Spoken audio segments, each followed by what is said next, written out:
Hi there, I'm a very opinionated person, and I just saw Tennis Whiplash, Challengers, and it was fucking awesome. This is the latest movie from Luca Guadagnino, I think I'm pronouncing that right, and it's actually my first movie of his, so I was pretty excited to check it out and see what all the hype surrounding him is about. And I gotta say, after having seen this picture, I very much understand it. One of the biggest standout elements of this movie is the just incredibly energetic music that is used so very well.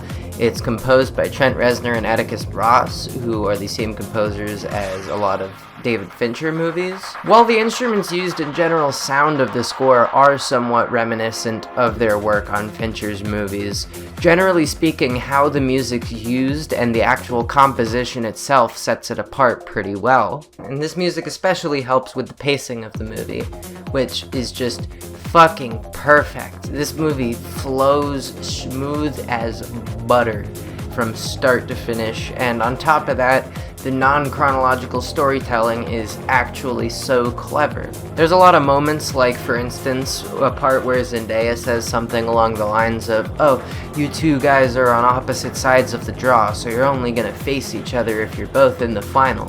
And it would be silly to put a line like this before we find out that they both end up in the final, because it's a movie, they're the main characters, they're both gonna be in the final. That's how it works.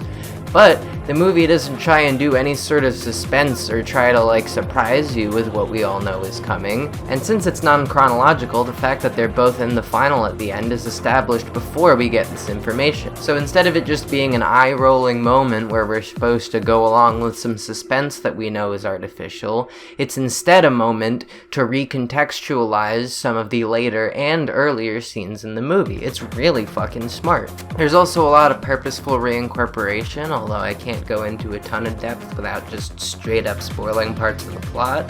The performances were excellent. I kind of think Mike Faist was the standout for me. I don't know. There was a lot of just great reservation in his emotions, and especially in just those last few minutes when you get some really good character revelations just purely through his performance and physicality and body language. It's just awesome. The movie's also constantly shifting its presentation style, particularly in the tennis scenes. There's a ton of just really interesting shots and perspectives, and it just makes for these just incredibly heart-pumping and awesome scenes. On top of everything else I've already said, this movie has one of the best third acts I've seen in a while. It just keeps ramping the tension and the stakes up, and the character drama just keeps ratcheting with it until it all just comes to a head in just this perfect climax of everything. It's fucking awesome. Really, the only criticism of this movie I would have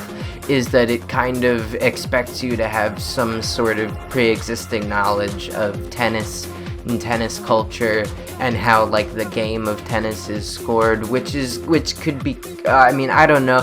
I grew up watching a lot of tennis, so it all was kind of easy to follow for me, but I can imagine possibly for somebody who isn't as familiar with the sport that it might not be the same way. I don't know, tennis is scored in a really stupid way, so if you're not familiar with it, maybe Google it before you go see this movie. Besides that though, this was fucking flawless, absolutely incredible movie.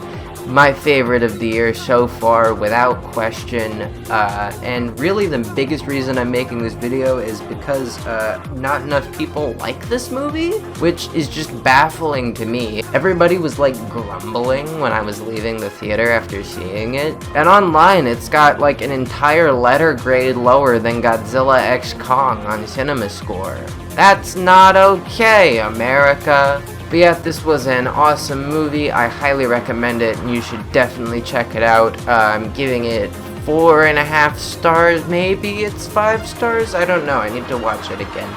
But yeah, for now, that's a nice 4.5 stars, 9 out of 10. Fucking awesome movie.